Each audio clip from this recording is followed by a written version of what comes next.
Make sure you guys hit the subscribe button if you guys are enjoying the content that we're throwing up. And make sure you guys hit the like button if you enjoy the video. And yeah, let's begin.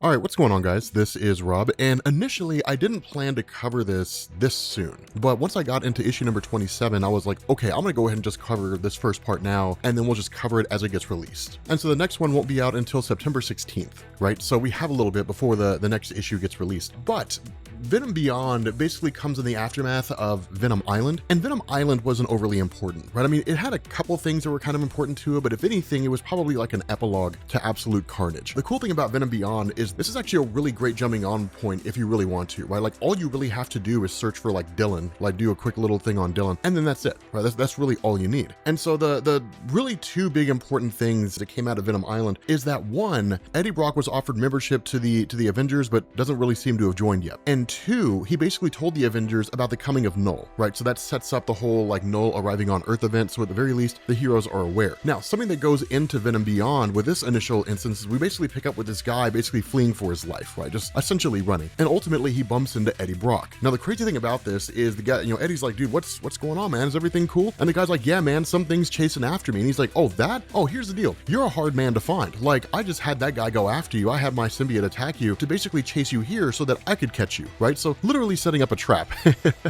And it's pretty cool to see Eddie Brock using Venom in that capacity. The crazy thing about this, though, is that basically he tells this guy, you can lie to me or you can live, right? But you can't do both. So tell me the truth about what I want to know about a particular location, right? Eddie Brock's basically trying to track down a particular warehouse. Now from there, he ends up traveling with Dylan. And when he and Dylan arrive at this location, it's kind of this little bit of a joke in the sense that Dylan's like, it's like I don't understand, like, why are we looking for a warehouse, right? Like nothing cool ever happens in a warehouse. And Eddie's response is, no, man, warehouses are the coolest place to go to, right? If you're wanting to see some stuff happen, warehouses is where you go. The other part of this is that there's a kind of conversation with regards to trying to more or less fix Dylan. And the idea is that Eddie never really wanted this kind of life for Dylan. Now, a bit of an explanation here for those of you guys who are new to this whole thing. So one of the things we discovered in Absolute Carnage in the events leading up to it is that Dylan is the son of Eddie Brock, right? We discovered that in the Venom line of comics before the events of Absolute Carnage. But at that point in time when Dylan was first introduced, there seemed to be something about him, right? Donny Cates didn't initially come out and say what it was, but we knew there was kind of something going on with it. The reality of Dylan is, of course, he's the biological child of Eddie Brock and Eddie's really former wife, Anne Weying. And of course, Anne Weying was known as She-Venom at one point and had long since been dead. But before she died, she handed Dylan over to Eddie's father, and he'd been raised really in like an abusive way until Eddie discovered him and then took him under his wing. But the idea here is that Dylan is basically the result of a symbiote taken on a human form. He's kind of the opposite of what we normally expect. And the idea behind Dylan, and we'll get more into this when we cover the Web of Venom one-shot with regards to Dylan himself, is that he can actually control symbiotes, right? We know that from the events of Absolute Carnage, that a symbiote can basically be dominated and controlled by Dylan, whether it wants to be or not. So he has that kind of unique power going for him. He can sense symbiotes, different things like that. And so Eddie never really wanted him to have this kind of life. And so what they're doing is basically tracking down a location where a person can essentially undo this, or at the very least, give Dylan the kind of control over his powers that he's looking for to give him some semblance of a normal life. And so what we have going on while Venom and Dylan are traveling to this location, we have a character named Virus. Now, Virus is a character that we don't know anything about, but the cool thing is he almost looks like Punisher meets War Machine meets like Iron Man. And the cool thing about it is that if you look at the way his eyes are more or less spray painted on his face, it looks like the Spawn design, which is really cool, right? So whatever this guy is, because we don't really know anything about him, whoever this guy is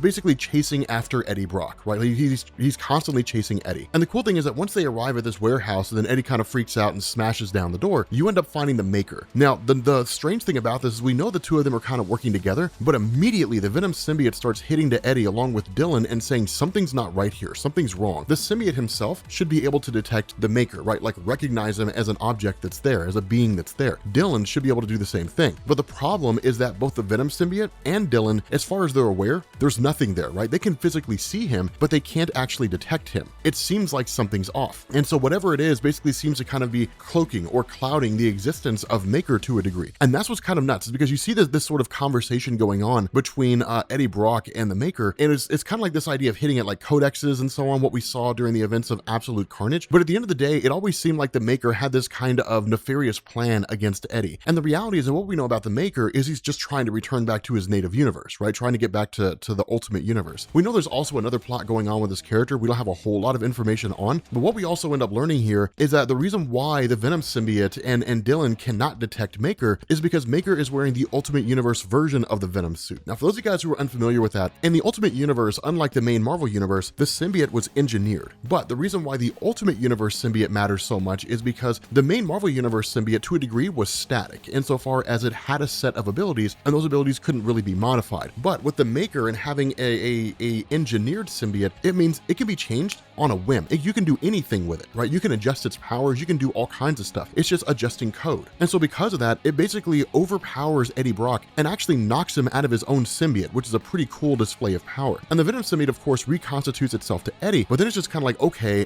what in the world is going on here, right? Like, we've got to find a way to be able to topple this guy, but the symbiote he has is a lot more powerful than our own. The funny thing is that in the middle of all this, Virus arrives, right? And Virus shows up and just starts attacking everybody, right? It's going after Venom, but it attacks what he perceives to be everybody who's in the way. And it's kind of cool because Virus basically has like anti-symbiote, weaponry to a degree. But the other thing here is that Eddie doesn't know who this is. And Virus keeps talking about how Eddie ruined his life, right? How he ruined his life, he screwed things up, and he's just trying to get back at him for this, right? So he really seems to be more of a revenge character. The other part is that Virus is basically using what amounts to a hodgepodge setup. All the technology he has, right? The pumpkin bombs and the Green Goblin's glider. This is all old stuff, right? These are things that he just seemed to have collected from like what amounts to superhero junkyards and different things like that. He's not professionally backed, right? He's not funded by any real money. He's just a guy who took some stuff and now he's doing things. So one, this shows that he's operating of his own accord. And two, it shows the guy knows what he's doing in terms of understanding how this technology and how this equipment works. And so in the middle of this great big huge conflict, he ends up basically throwing one of the pumpkin bombs at a portal that the Maker had set up. And the portal immediately activates. Now the Maker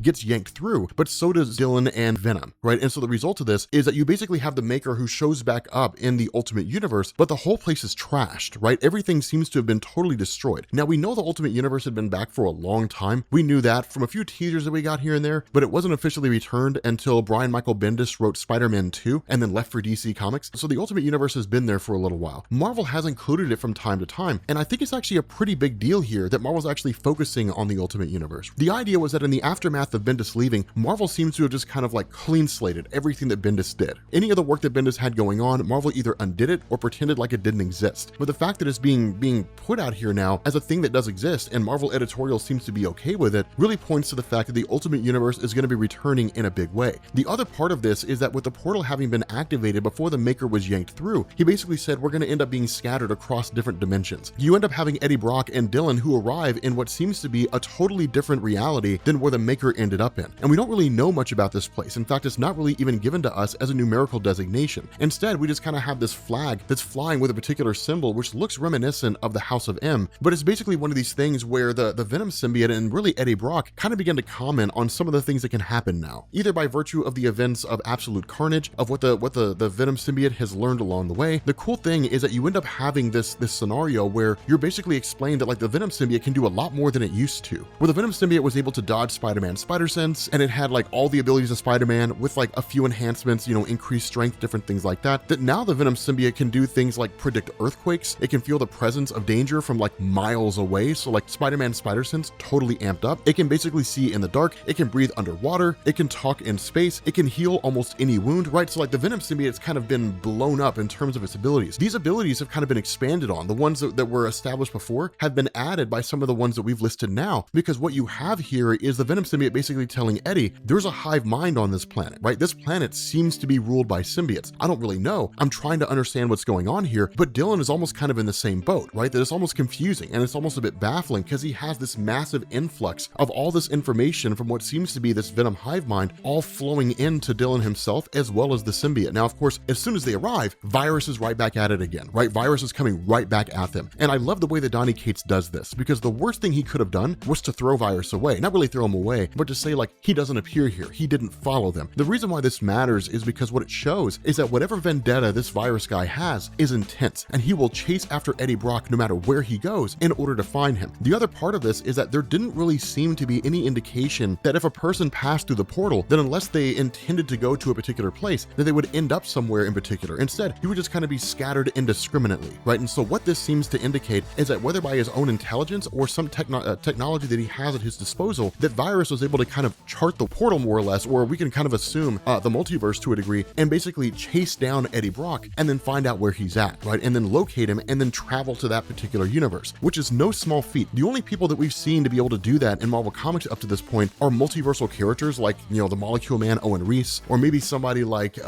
Protege, or somebody, who could basically copy anybody else's powers. It's kind of a big deal, right? This is kind of an ability reserved for super powerful beings or those with sufficient technology. And so this fight between the two is pretty cutthroat because you basically end up having, Virus basically, seeming that he's either going to go after Eddie Brock's son or basically take out Eddie Brock first and then go after Dylan. Regardless of the circumstance, because Virus is basically out to kill Eddie, once Eddie gets out of view of his son, then it's kind of like, okay, the battle's on. Like, I won't kill anybody in front of my son, but I'll do it when he's not there, right? And so they're basically just kind of fighting to the death here. And again, this is what's kind of crazy is because of the fact that there's so much information coming in from like all these symbiotes that are basically around this world, that Venom can't really focus. It's almost like being surrounded by just a blaring horn and then trying to focus on yourself, right? It's difficult to do. Like this horn almost keeps you distracted all the time. It does allow the symbiote to basically pop some wings like we've seen it do before, and then grant him, the ability to fly and kind of continue the attack going on with Virus. The other thing that we're kind of given here is the symbiote developing a sort of new power in the sense that what it can do is it can basically absorb the energies that are sent out, the attacks that are sent out by Virus, and then channel them back at him again, right? So kind of like the power of Bishop. Now, the reason why I call this video Venom's new God powers is because this is one of these circumstances we talked about so many times before in Marvel Comics where a character has an existing set of powers, and then those powers will be modified or new powers will be added to that character and then will never be given an upper limit. This is significant because Venom's ability to control energy and then throw it back at somebody is what puts beings like Vulcan, for example, into the Omega level category. If you can channel somebody's energy back at them, you can control that energy. And if you can control that energy, you can do all kinds of things with it. You can turn it into a different form of energy. You can use it to bolster yourself, to enhance yourself. Plus, the other part that's given here is that Eddie seems to be able to hold on to it, right? So if somebody like Iron Man shot Venom with a repulsor blast, then he could basically absorb that energy and then hold it and potentially use it to improve his own powers. That's why this is important. That's why I call it that, because this is the kind of beginning stages of having Eddie Brock's powers amplified. And what you're probably going to see is that as Null gets closer and as we get closer to the conflict where Null arrives on Earth, that major story arc that Marvel's going to do, you're going to see a situation whereby Eddie's powers are going to be amplified so they can match and basically go toe-to-toe with Null. And Null is in and of himself a godlike character. And so with that being the case, these are basically Eddie's new god powers. I don't really see these powers changing insofar as new powers being added, but I do see them being amped up. Not having to breathe in space, being able to talk in space, not having to breathe underwater, being able to take the energy of those and channel it back at them. That's matter manipulation. Franklin Richards does that just in the most extreme degree. I'm not saying that Venom's going to become like a universal reality warping character, but what I am saying is his powers are going to be amped up in a pretty extreme way. So again, that's what makes this so cool. And so with Dylan basically calling out for aid, in the middle of this whole thing, once Virus is basically dealt with, when Venom gets back there, you end up seeing a kind of venomized Avengers team, right? And I say venomized because they're all basically wearing Venom costumes, right? Like all the costumes they have the Venom marker on it, right? With his Thor, with his Captain America, Iron Man, Black Widow, which I think is especially ironic, right? Because the Black Widow spider is a type of spider, and now she's a Venom spider, whatever that is. Black Panther seems to be the exact same way. All the superheroes here are venomized superheroes. Now, it's not the first time we've seen that, but Eddie initially tries to rationalize with him, right? Because in his mind, it may not necessarily be that they're in a different dimension so much as they've been sent forward through time. But with him talking to these guys and saying, look, Cap, Steve, like it's me, it's Eddie Brock, like you know who I am. They're like, we don't know who you are, right? But put the symbiote down and put your hands on your head. And with Eddie Brock, of course, saying like, no, like not really doing that, that leads to an assault. That basically leads to Virus launching an attack against Eddie. And then from there, you end up having Virus going against the venomized superheroes. Now, this is going to be a testament to how powerful Virus is, because it's one thing to go against Venom, it's another to go through a group of superheroes that are complemented by the power of Venom. And I say complemented because when you have Black Panther, who presumably has the powers that were given to him by Bast, right? So enhanced strength, speed, agility, so on and so forth, those powers are amplified by the Venom symbiote, assuming that we're talking about a 1-to-1 ratio between what the Venom symbiote powers are in the main Marvel universe and what the powers are here. You're talking about Captain America, who's basically just a guy guy, right? There's really nothing special about him getting the Venom symbiote.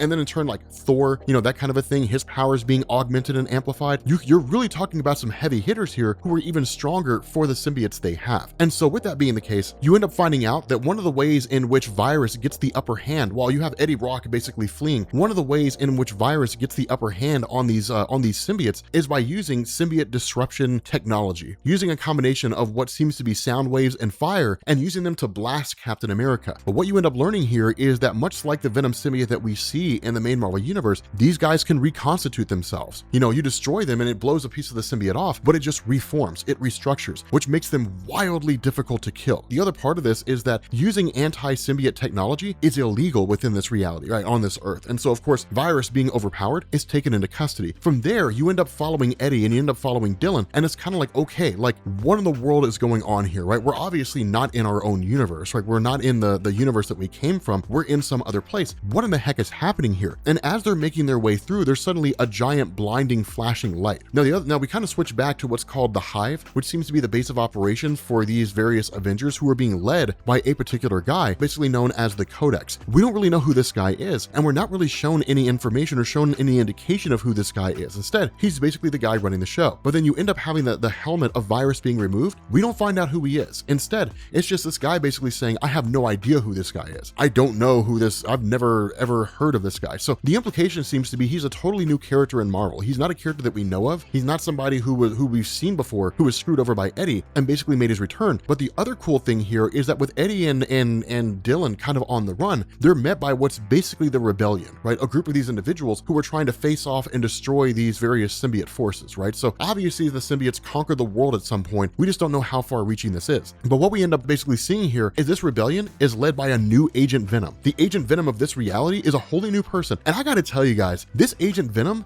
looks kind of cool. I'm a little on the fence about it though, if I'm being honest, because I liked the original Agent Venom costume, right? I liked the way the original costume looked. I love the original costume, but I'm also kind of a fan of this. I think it's kind of cool. I think it's a little too bulky, but I think it's kind of cool. And so with that being the case, Eddie's kind of like, okay, what's going on here? Who are you? What are you talking about with rebellion and all that kind of stuff? And they're like, well, first we need some questions answered, right? We need to know who you are. And he basically says like, my name's Eddie Brock and this is my son Dylan. And then this helmet basically comes off of Agent Venom. We end up finding, of course, these are basically humans that are rebelling against the symbiotes. And not only is this Agent Venom a human, it's actually the alternate reality version of Anne Weying. This is the former wife and mother of Dylan, who seems to have survived whatever it is that was going on here. With that being said, guys, we're gonna bring this video to an end. If you are new here to Comics Explained, make sure you guys hit the sub button to become part of the Rob Corps. If you guys enjoyed this video, make sure you drop a like, and I will catch you all later.